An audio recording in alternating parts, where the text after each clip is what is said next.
Hi everybody, Ollie here, aka Secret Nimbus here, another episode of Magic Duels. So for today's deck tech, we are back with the humans. Okay, this time we've splashed in some green. So not only have we got our old favourites such as Hanweir Militia Captain and Thalia's Lieutenant, we've got some new ones such as Veteran Cathar, Duskwatch Recruiter and Tireless Tracker. But let's run through the deck from the beginning. So to start off with, we've got the obligatory Kytheon.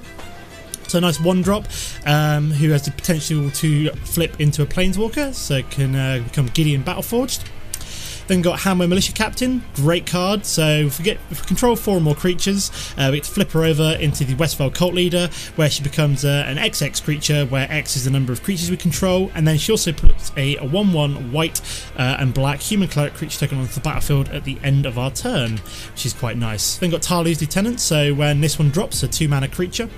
We get to put a +1/+1 counter on each human we control, and whenever we play another human, whenever a human comes into the battlefield after that, so that can be tokens or it can be cards we've played, we get to put a +1/+1 counter on Thalia's Lieutenant. So with this card, it's basically finding a balance between do you play her early, do you play her late to either pump up a lot of creatures or play her early to get her pumped up herself. Then got Knight of the White Orchid, so this is a 2-mana, double white, first striker 2/2, which also allows us to search up a plains if our opponent controls more land than we do, so it's very useful if you're mana screwed early game. Consul Lieutenant, another 2 white mana 2 drop, so it's a first strike 2/1 with renown, and also the anthem effect when it is renowned as well. Veteran Cathar is another 2-drop 2/2 with the ability to give a target human double strike until end of turn, so we're running humans, why not give them double strike? We've got Duskwatch Recruiter, so coming over from our werewolf deck, they're still humans when they're in their kind of unflipped form. We can also use him to search up creature cards as well, which is quite nice. And then if he does flip, we then got a Kralin Horde Howler, no longer a human, but all our creature spells will cost 1 less, which is quite nice. 2 copies of Declaration in Stone, so I've decided to go for this one versus the Angelic Purge this time, just because it's a bit cheaper at 2 mana. We don't have to kind of sacrifice another permanent. Can't exile like enchantments or planeswalkers with this one, but it is quite nice for just getting rid of a big creature out of our way. 2 copies of Bygone Bishop, so with all the small creatures in this deck, it's quite nice to get these extra clues, and especially in this deck we've got a lot more clue synergy than we did with the mono white humans, so Bygone Bishop is very, very important. Pious Evangel is still in the deck, you know, it's still a great card, so whenever we drop, whenever another creature enters the battlefield under our control, we gain 1 life, so we're playing lots of small creatures in this deck, so Pious Evangel is very nice. Very rarely do we want to flip him into the Wayward Disciple. I much prefer to keep him as the Pious Evangel. Tireless Tracker is another one of our clue synergy cards, so whenever a land enters the battlefield under our control, with Tireless Tracker on the battlefield, we get to investigate, so essentially putting a clue token onto the battlefield. And then whenever we sacrifice one of these clues, we get to put a +1/+1 counter on Tireless Tracker, so Tireless Tracker can get very, very big very, very quickly with lots of clues in play. Citadel Castellan makes an appearance as it is a human, so it's a white-green creature, so fits in with the deck quite nicely. It's just a very nice card, so it's a vigilance creature with 2 power 3 toughness with renown 2 as well, so if we can get this creature renowned, it's suddenly a very powerful 4/5 with vigilance. Got the Always Watching because, you know, every deck that I have lots of creatures and white mana, I always feel like I have to run Always Watching because it gives all our non-token creatures +1/+1 and vigilance.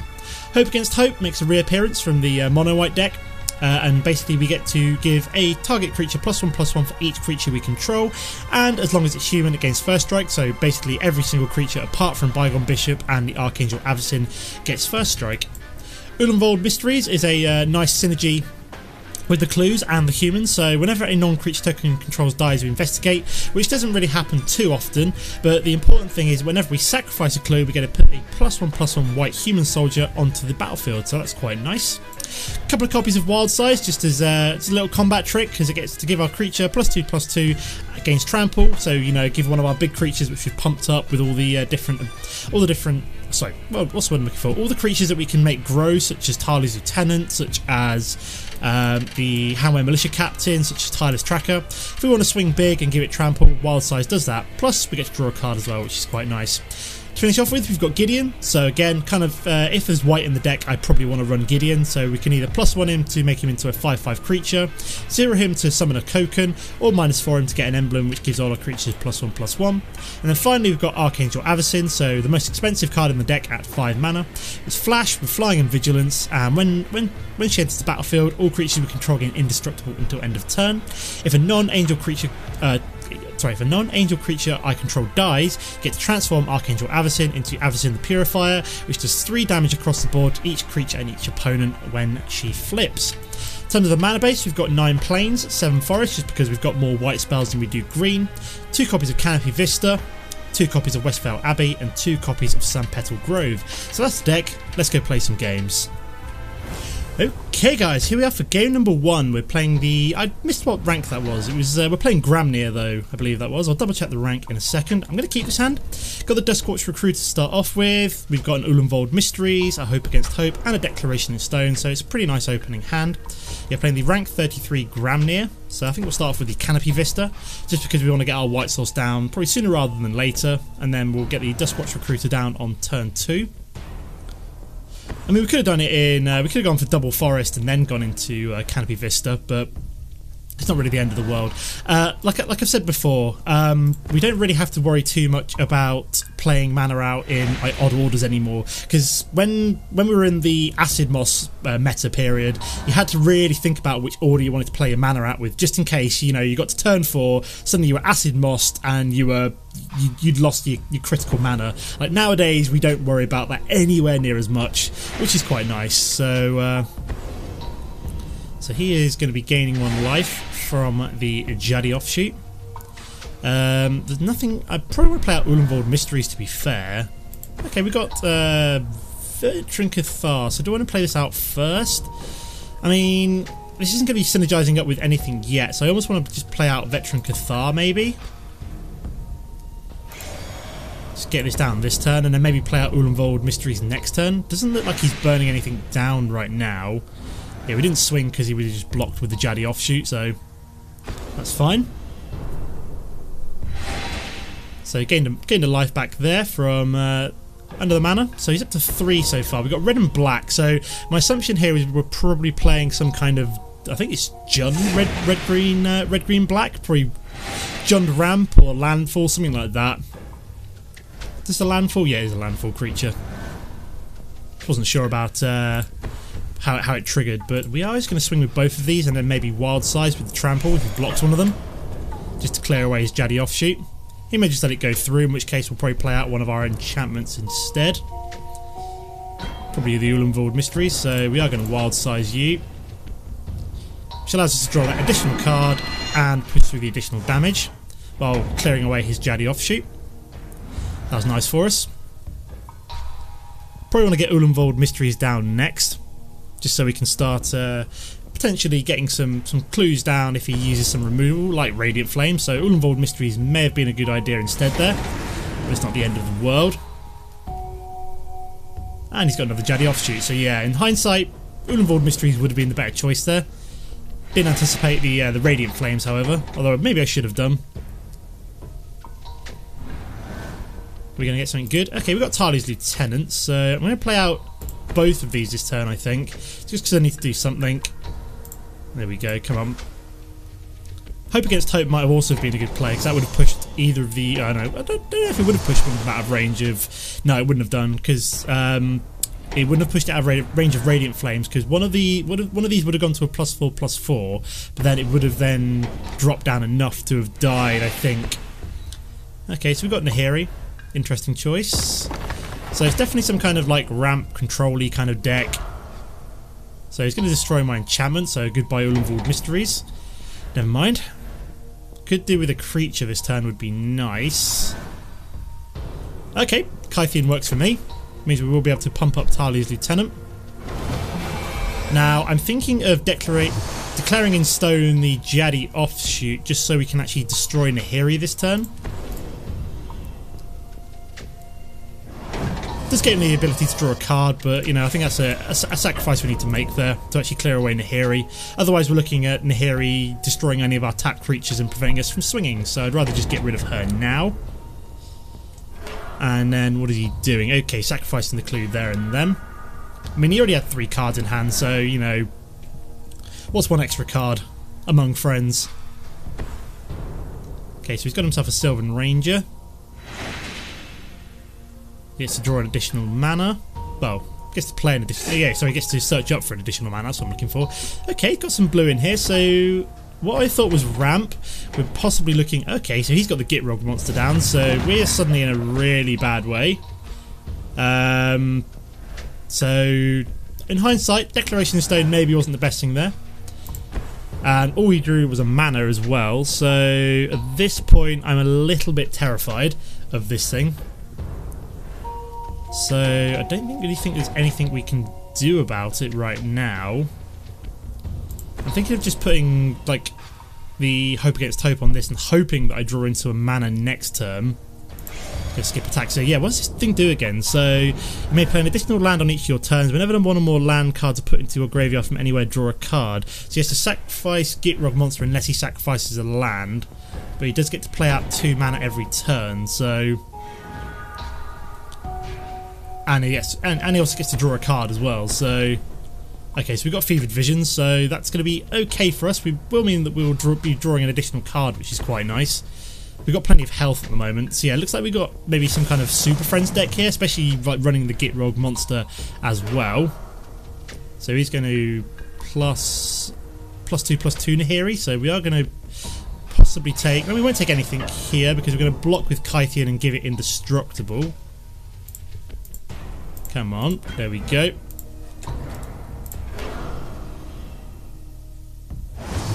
Marvellous. So Fever Visions means that he does get to draw an additional card. Okay, we've got a Bygone Bishop, which is good, which basically means we can start swinging over his head if we need to. So we're obviously just going to skip attack here. At least we've got the Kytheon here to... what's what I'm looking for? Actually, we won't be losing any health here because I've got less than 4 cards in hand, haven't I? That actually works out really well for me.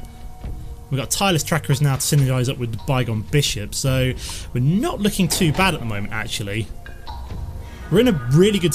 Like, these last couple of draws have been really, really key for us, and the Fevered Visions won't kill us anytime soon either because we've only got, like, 1 card in hand, so we're essentially just top-decking like a champ, and we've got Planar Outburst, so everything goes away. No, he decided not to do that. So he's going to Planar Outburst, so destroy. So I will just give Kytheon indestructible here if he does that. Okay, so he's decided against the what's what I'm looking for? Decided against the Planar Outburst and just decided to Fevered Visions twice instead, which kind of works for me. Is he going to swing? No, he doesn't see the point, so he's going to draw a card twice. So we need to basically be drawing as many cards as playing as many cards as possible here. So we've got the Gideon, which is quite nice for us. Now, do I play out Gideon or do I play out Tireless Tracker? I'm thinking Tireless Tracker maybe, or do we go for the Gideon, which allows us to just keep growing our Talia's Lieutenant? Actually, I'm thinking Gideon because I know he's got the Planar Outburst in hand. So my thinking is here. Oh crap! That was actually a really bad idea. Although. Do I go for Arlen or do I go for his face? I'm going to go for Arlen here just because... yeah, that was actually a bit of a mistake there because I just realised I can't then give Kytheon indestructible, but I do have the token instead, which isn't too bad. Now, so face or Carlin? I think Carlin's probably more important at this point. I'm not going to be beating him down anytime soon, not without something better coming on the board. So we're just going to +0 Gideon here. So he can give all your creatures +1/+1 and gain trample to end of turn. Yeah, in hindsight... Okay, so we've got an Ulvenwald Mysteries, which is quite nice as well. Okay, so he just decided to... Okay, so now he's going to go for the Planar Outburst. Yes, I was expecting that. At least we have the Tireless Tracker and the Ulvenwald Mysteries to actually kind of keep us in it here. He does get himself a Kissing Quagmire, so that does mean that Gideon is going to die, unfortunately. But we do have the Tireless Tracker and the Ulvenwald Mysteries to synergize up quite nicely. So he decided to do, what was it, 2 damage to our face? Deals 3 damage to target creature or player. So yeah, we are going to lose Gideon here, which is actually okay, I suppose. Kind of forced him to do the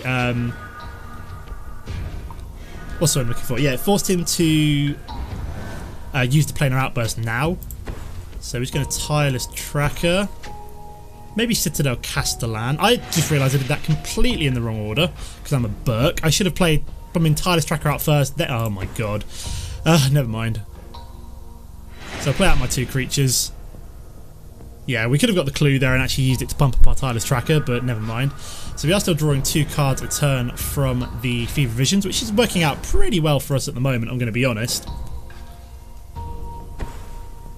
Okay, so he's got his own Tireless Tracker. He's got 2 Tireless Trackers, okay, fair enough. So he's going to be able to get 2 clues here and pump both of these up. So yeah, I wasted a clue opportunity here, which is kind of annoying me that I did that now.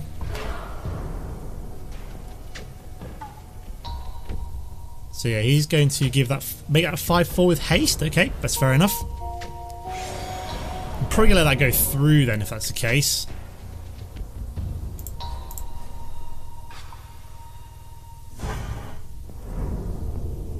That's fine. So we probably want to play Ulvenwald Mysteries, Sunpetal Grove, and then maybe sacrifice one of the clues. So he hasn't pumped these up yet. Oh, very nice. We've got Always Watching as well. That's very nice to find, actually. So let's play out you. Do we have enough mana for all of this? I'm going to play out the Ulvenwald Mysteries. No, we don't quite have enough to play out the Veteran Cathar this turn, but that's fine. So I'm just going to play out Always Watching as well. And then, yeah, I think we'll just leave it here. Maybe sacrifice a clue on our off step.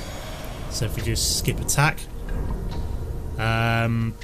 What do we say? Do we do that next turn? Do I actually get out Veteran Cathar? That is the question. Yeah, I'm going to play this out now. Reason being is I don't want to draw too many cards, so I'm guessing he's going to pop his clue this turn. So yeah, he's going to pop 1 clue. These get pumped up. Actually, he's going to sacrifice 2 clues, so that is actually pretty terrifying. These go both up to 5/4s.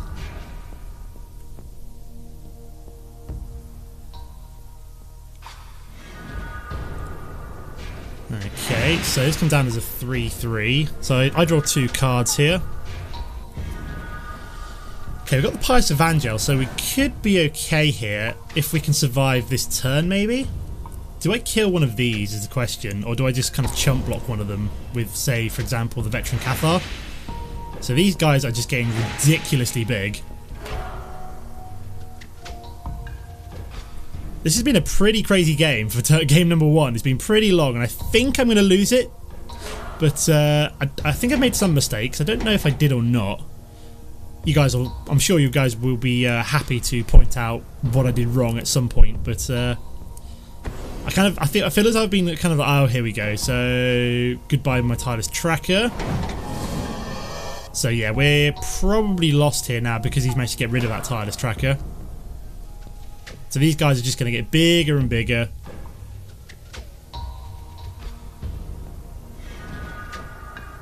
So he's got a lot of damage coming my way this turn, and he's going to give all these tramples. So yeah, that's game over. So no, oh no, because he's obviously that's got double strike. So how much damage am I facing here? Even if I were to block the 2 big ones, I still have 8 damage coming my way and no creatures. So I think this is probably a loss. Ah, that's double strike as well, so I don't think I can actually win here, because even if I were to block... No, I can just about stay in this, I think. So block you and block you, but I don't see me staying in this after this turn, put it that way.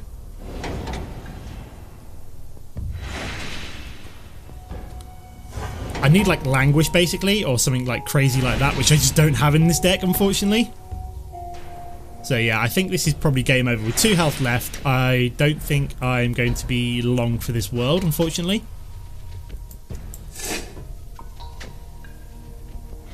I thought we could win it at one point, but unfortunately, it was not to be. He had just the better hand. Didn't quite get. I don't think we got underway fast enough. Didn't really get any of our biggest threats, such as the Hanweir Militia Captain or anything like that. And I think that's probably game over at this point. I just don't think there's anything I can really do. I mean, we're going to play out the Pious Evangel. Sacrifice a creature. I mean, we can get a load of blockers here. Get a load of life. So we're going to gain, you know, 2 life. Okay, we got Archangel Avacyn, but that's, like I said, it's almost like too little too late. Could have done with her a little while ago. More mana is not useful. So yeah, we didn't really get anything we could have played here. So I think this is probably game over at this point. I mean, we're back at 6 health, but and we're going to be taking 2 damage because of the 4 damage because of that, because we drew way too many cards. So we're back down to 2 health. So yeah, that's probably game over. So yeah, let's move on to game number 2. Okay, guys, here we are for game number 2. We're playing the rank 34 Tim Milholm, I believe that was. Might double check that. Yeah, I'm actually going to keep this hand. We've got the Knight of the White Orchid, the Consul's Lieutenant. Yeah, this is actually a really good opening hand. So, because we've got the double white mana, I feel quite happy to keep this, especially with the Knight of the White Orchid to potentially get us that 3rd mana if we need it in a couple of turns' time. So, we're playing Tim Milholm. Okay, so he's played a Sanatorian Skeleton. Interesting choice. Don't think I've ever seen this played in any other deck. We are playing a rank 34, so, you know, he must know, like, at least a little bit what he's doing. Okay, we got a 3rd mana anyway, so that's quite nice for us. Don't necessarily have to worry about Knight of the White Orchid anytime soon, so we can probably more happily play out Bygone Bishop next turn to start investigating.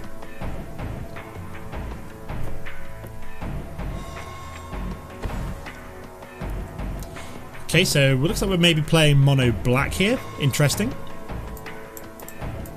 Not played out a mono black deck, I don't think, yet. Myself, anyway. I mean, I've played mono red, mono white, mono green. So, yeah, the only mono colour decks I've not played in Magic Duels would be mono black and mono blue. Okay, so he's just outright sacrificing up my my Consul's Lieutenant, unfortunately. Okay, so we are going to take 1 damage this turn, unfortunately. He does have the bone splinters. Maybe some kind of like reanimation sacrifice deck? I don't know. But we are going to play out the Bygone Bishop this turn, I think. Okay, very nice. We've actually managed to get ourselves the Tireless Tracker as well. So if he manages to play out a 4th mana at some point, I would like to get Tireless Tracker and Knight of the White Orchid to synergize up if possible.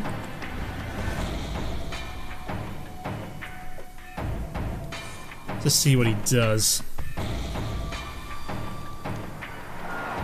So we're not in too bad a situation here. I mean, he obviously managed to get rid of our Consul's Lieutenant, but that's not the end of the world. It looks like he could be mana screwed, which could play into our favour here. So yeah, this is pay 1 life, but top card, yeah, so you just have to like do a certain number of things. So I'm guessing he's just going to outright destroy my Bygone Bishop. Yep. That's a shame. So he's got 2 lots of removal pretty much straight away. I'm hoping that's like all he can do, because he looks like he could be mana screwed here. We've obviously got, so goodbye Graveblade Marauder. Nice to see you in the graveyard. So, I mean, we've still got options here. We're not in a bad situation at all. He's mana screwed, so Knight of the White Orchid is not going to be using his ability anytime soon. So instead of the Citadel Castellan, because we drew the planes here, I am going to go for the Clue play instead. Very nice. So we're not in a hurry here. We know he's mana screwed. He's played out a lot of removal so far. Got some things in the graveyard. Okay, so he's got another Sinister Concoction. That is crazy. He's like completely mana screwed. Yeah, he's finding his 1 mana removal spells consistently, like every time. That's crazy. So goodbye, Tireless Tracker. It was nice knowing you. I mean, we're pretty much trading health here, just because like he's having to get rid of 2. Could he not play out? Blood? No, he can't play out Bloodflow Connoisseur. It's a 3 mana creature, so sucks to be him. Like, he's just totally mana screwed. We're looking, you know, pretty good so far. Okay, we've got a Hanweir Militia Captain, so if we can get out a couple more creatures over the next few turns, we should be looking okay. Good, I hope. How many Sinister Concoctions does he get? He gets 3, so he's had 2 out of the 3 so far. Hey, he's got himself a 3rd mana and an Nantuko Husk. That's nice for him. So we can now start to think about sacrificing down Sanatorium Skeletons. So yeah, this definitely looks like a sacrifice deck. We've got Bloodflow Connoisseur, we've got all sorts of things like that. So do I go for the... I'm thinking Always Watching here. That'll put that up to a 3-4, and even if we were to sacrifice now, that won't actually do anything for us. So I'm thinking maybe get our two other creatures down and then think about, yeah, so if we go for Knight of the White Orchid and Hanweir Militia Captain this turn, and then next turn we can go for either an Always Watching or a Hope Against Hope. So I'm just thinking about the Nantuku Husk right now, because I think even if I was to put the Always Watching would basically then mean that he can kill it with the Nantuku Husk, and I'm just playing around that. This will go up to a 4-4, yeah, it is +2/+2. I mean, next turn we can think about maybe dropping a Hope Against Hope or an Always Watching, so he's going to bring back one of his Sanatorium Skeletons, which I assumed he would, and he's just going to replay it. That's pretty good synergy between that and the Nantuku Husks. Is he going to swing? He is going to swing, so that is good for us because we've got the Always Watching to come. So we'll just skip blocking here. I'm assuming we're going to lose 4 health here because he's going to sacrifice one of these. But he's going to take a hell of a lot of a beating from the Always Watching next turn. So he's going to double. Wow, he's going to double that up. That's crazy. So that goes up to a 6-6. But like I said, we've got a hell of a lot of damage coming through our turn. So we've got more than 6 damage going through with the Always Watching. So that was a big swing for him. Very nice. We've got the planes as well, so we're going to Always Watching this turn, and then we can also potentially sacrifice a clue as well. These all now have vigilance. Come on, there we go. So this one also renowns as well. So that is a even bigger swing for us. This renowns goes up to a 5-6, so he's in a pretty dicey situation. I mean, he can only bring back one of his Sanatorium Skeletons and replay it, so we've got the ability to block it with the Citadel Castellan, although he has just found a Shambling Ghoul. So he could bring... Okay, so he's got 2 creatures he can sacrifice this turn. So is he... We're not going to block. I mean, the biggest this can go up to is a 6-6 again, so he's just going to push through 2 damage, so we'll... Oops-a-daisy. Sacrifice that clue.